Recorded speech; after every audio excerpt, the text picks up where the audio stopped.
Hey guys, it's me, Prince of Macedon, and I'm gonna go on a real adventure today. Today I'll be taking a 2.5 hour drive. I'll be going over to a place called Madeira Beach. That's on the Florida West Coast.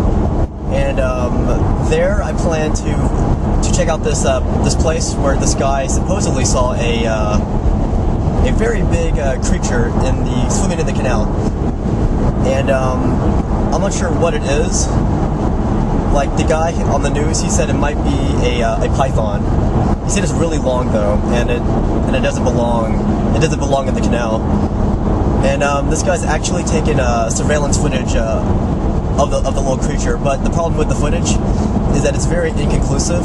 You can only see parts of the animal, and it never really comes out of the surface.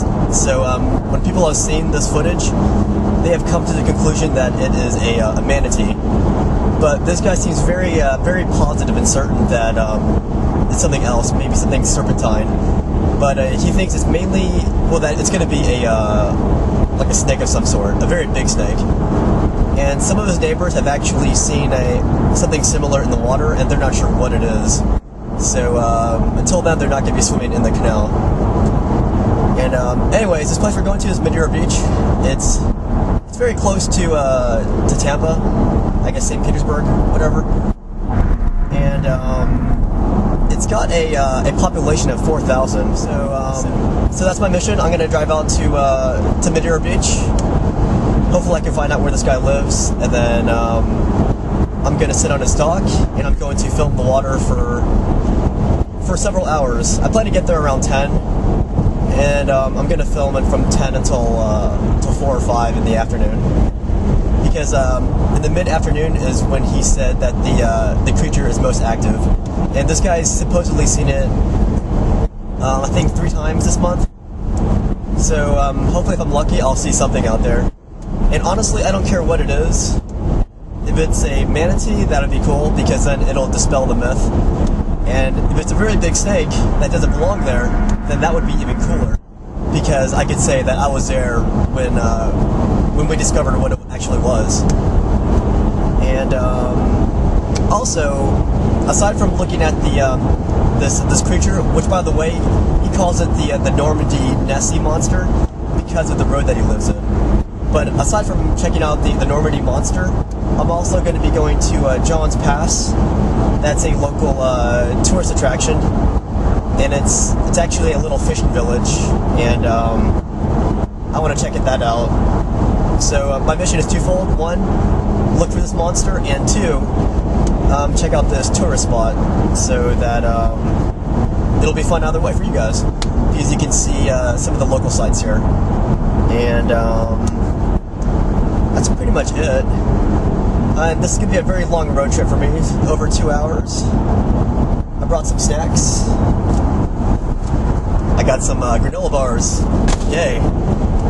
And the directions I'm using, I got it from, from MapQuest. So I've never followed MapQuest for this far, so hopefully MapQuest doesn't fail me. I'm still on I-4, and I'm honestly going to be on I-4 for about 62 miles. But anyways, during this little voyage here, I've discovered a nice way to make a long trip seem shorter. All you got to do is, when you see the miles on your car reach a big number like 100, all you got to do is reset that number, and it goes back to 0.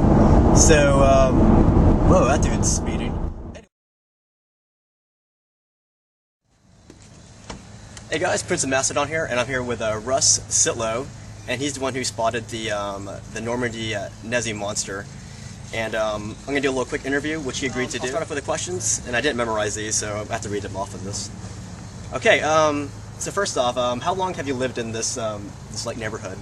Since December 21st, 1990.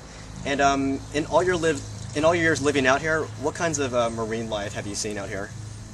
Well, this is a typical saltwater canal, and we see all kinds of fish, grunts, pinfish, redfish, grouper, sheep's head, mullet. There's a lot of bait fish out here, especially the mullet are running.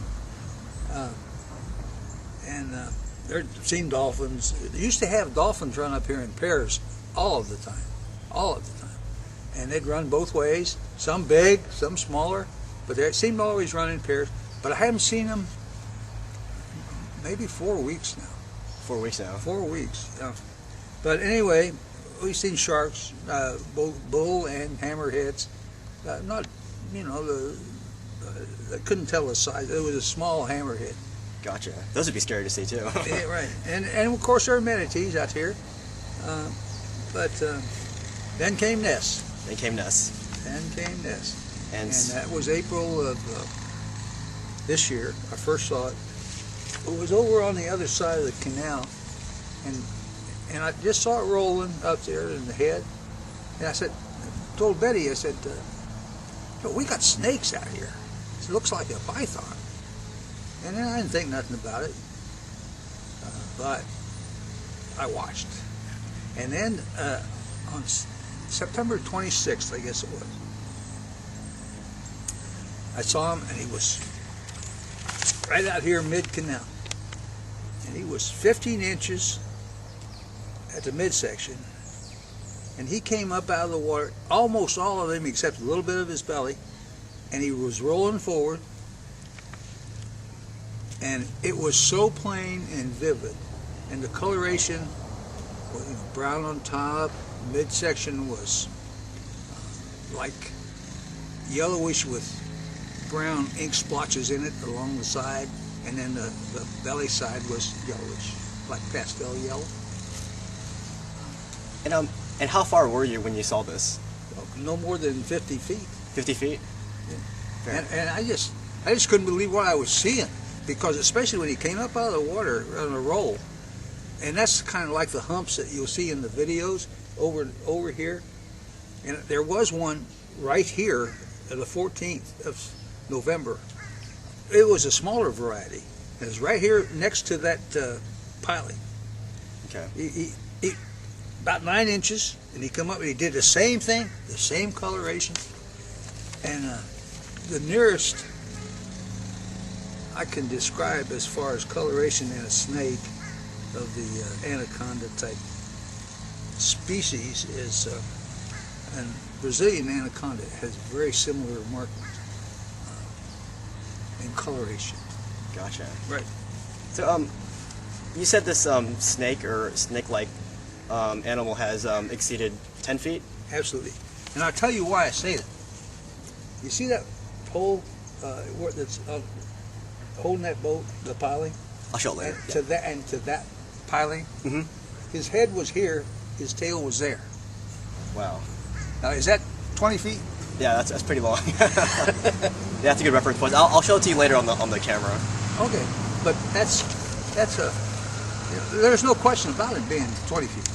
Gotcha. Hey, here we got new people, son. Okay, we'll fish really quick. Okay. All right, so clearly this isn't a hoax. Otherwise, you wouldn't have bothered with the surveillance camera. That's true. And but some people have looked at your footage, and they've come to the conclusion that this is a manatee. And what do you think about that? It's total nonsense. That is absolute nonsense. The person that would mistake a python for a manatee has to be delusional, at least. All right, and 2 more questions. There's some people here.